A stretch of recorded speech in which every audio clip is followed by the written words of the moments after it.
오사카 에어비앤비로 월 1,000만 원 얘기를 많이 하죠. 그래서 되게 그런 얘기도 쉽게 많이 하는데 여기에 대해서 좀 이제 팩트부터 한번 얘기해 보려고 합니다. 우리가 간단하게 유튜브나 인스타그램을 보면은 한국에 앉아서 클릭 몇 번으로 월 수익 500만 원, 1,000만 원 쉽게 얘기를 합니다. 하지만 사실상 한번 운영을 해보면은 그렇게 쉽진 않아요. 오사카 현장에서 공기를 마셔보지 않고 접근하면은 10중 8구 실패한 이유가 명확하게 드러납니다. 무조건 된다는 식의 접근이 아니라 조금 현실적인 비용 구조와 이제 리스크를 먼저 열어놔야지 나중에 발생하는 리스크를 커버가 가능하다고 저는 생각하거든요. 오사카 에어비앤비를 운영할 때 아무 건물이나 잡으면 큰일 난다라는 거죠. 아무 건물이라고 하면 어떤 걸 아무 건물이라고 할까요?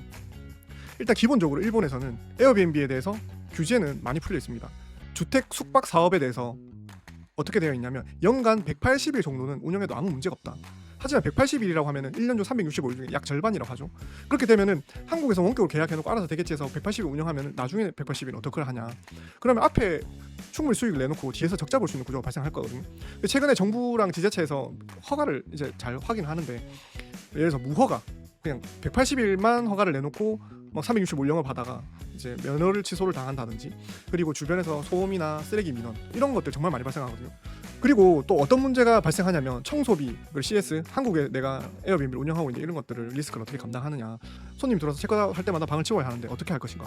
일본 현지의 청소업체를 어떻게 계약해서 한다든지 수익을 잘 유지하려고 하면은 뭐 청소 단가 이런 것도 잘 맞춰야 되는데 이걸 잘못 맞추면 우리가 수익이 난데도 다 갉아먹는 그런 구조가 발생하는 거죠. 그리고 또 새벽에 손님이 전화 와서 문이 안 열린다, 보일러가 고장이 났다 연락이 오면 한국에서 비행기 타고 우리가 날아갈 수도 없는 노릇이잖아요. 그렇기 때문에 24시간 출동이 가능하다는지 뭐 그런 것도 확인해 볼 필요가 있습니다. 그래서 포인트를 말씀드리면 개인이 이 모든 걸 혼자 다 감당하려고 하면은 체력적으로나 비용적으로나 버틸 수 없는 부분이 분명히 있습니다. 왜 하필 오사카일까? 왜 오사카가 정답이냐? 비교적 오사카가 정말 안전하기 때문입니다. 어떤 부분에서 안전하냐? 수익적으로 되게 안정적이라는 거죠. 일본 도쿄에서는 정말 더 많은 사람이 살고 메가 도시이긴 하지만 오사카만큼 이렇게 집중되어 있고 사람들이 한 곳에 밀집되어 있는 곳이 없습니다. 오사카 와보신 분들은 알겠지만 정말 사람이 많거든요. 그리고 객관적 데이터로도 공항에서 한국 공항에서 가장 많이 가는 일본 공항은 간사이 국제공항이라고 나와 있어요.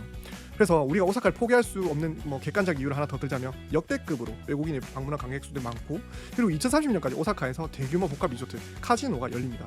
그렇게 되면은 나중에 2030년 4년밖에 안 남았죠. 나중에 들어오려고 하면은 이미 이 시장에 민박 매물이 씨가 마른 상태에서 들어가기 때문에 먼저 선점하는 것도 분명히 중요하다고 생각합니다. 혼자 맨 땅에서 바로 헤딩하지 않고 여러분이 이미 허가를 가지고 건물 통째로 계약을 하거나 우리가 건물을 가지고 있는 걸 계약하면은 24시간 현장 출동이나 청소 서비스까지 통째로 갖춰진 인프라에서 바로 올라타는 게 가능하다는 거죠.